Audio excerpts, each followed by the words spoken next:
propose pour ce carême de méditer en cette séance la parabole du fils prodigue. C'est une histoire qui met en scène un père et deux fils, un peu comme des figures symboliques qui peuvent faire écho à notre propre histoire. Mais moi, ce qui m'a marqué, c'est qu'en fait, cette histoire, elle fait fond sur un troisième fils, qui n'est pas dans la parabole elle-même, mais qui est celui qui raconte la parabole. Et ce troisième fils, c'est Jésus. Et je vous propose pour aujourd'hui qu'on médite un tout petit peu, c'est quoi ? Qu'est-ce que nous révèle Jésus comme fils ? C'est pas pour rien qu'il parle d'une histoire de paternité, de filiation et de fraternité. Parce que c'est sans doute le plus grand trésor qu'il a à nous offrir pour vivre notre vie à sa pleine dimension. Pour entrer dans l'expérience de Jésus comme fils, je vous propose de méditer l'expérience du baptême que relatent les évangiles et que vit Jésus. Le baptême, c'est une expérience intérieure, intime, fondamentale, qui va marquer toute la vie de Jésus. La première expérience qu'il vit, c'est d'abord de se savoir aimer. C'est-à-dire, il vit cette expérience intérieure où il comprend, il reçoit que sa vie est fondée dans un amour. Tu es mon fils bien-aimé, tu es mon aimé, tu es mon unique.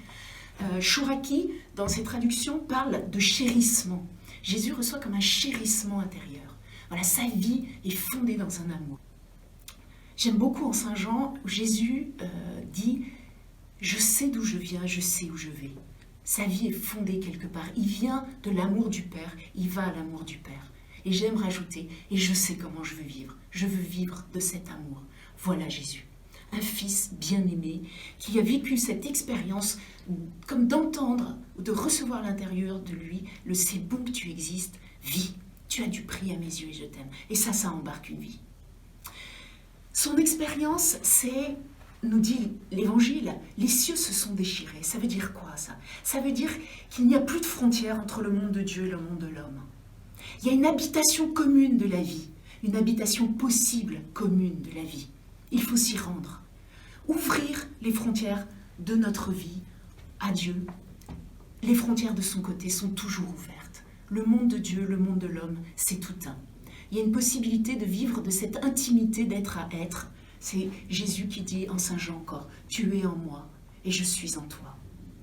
C'est une habitation intérieure de l'un en l'autre.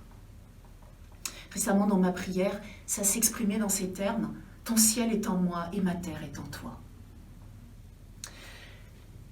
Voilà, et troisième tonalité de cette expérience du baptême, Jésus qui se reçoit comme fils. C'est une chose de connaître Dieu, de savoir Dieu, croire Dieu comme un père. C'est autre chose de se recevoir comme un fils. Toi, mon fils, moi aujourd'hui, je t'ai engendré. Ça veut dire quoi ? Ça veut dire que Jésus se sait, se comprend, se reçoit comme engendré à la vie même de Dieu, à la vie même telle qu'elle est en Dieu. C'est-à-dire qu'il vit de cette vie telle qu'elle est en Dieu. Son ADN est divin.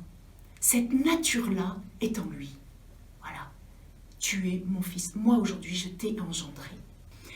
Mais le merveilleux cadeau qu'il nous offre, c'est de nous faire découvrir que ça, c'est pour nous. Le fils qu'il est fait lever le fils et la fille que nous sommes, c'est-à-dire que nous sommes les fils et filles bien-aimés du Père. Il y a quelqu'un qui nous aime quelque part et que sa vie à lui peut devenir notre propre vie, notre propre chair, notre manière de vivre. Il y a une manière divine de vivre sa vie humaine. Jésus ouvre le chemin et nous propose de marcher à sa suite pour vivre de cet amour du Père et en vivre, en rayonner avec les autres, avec nos frères.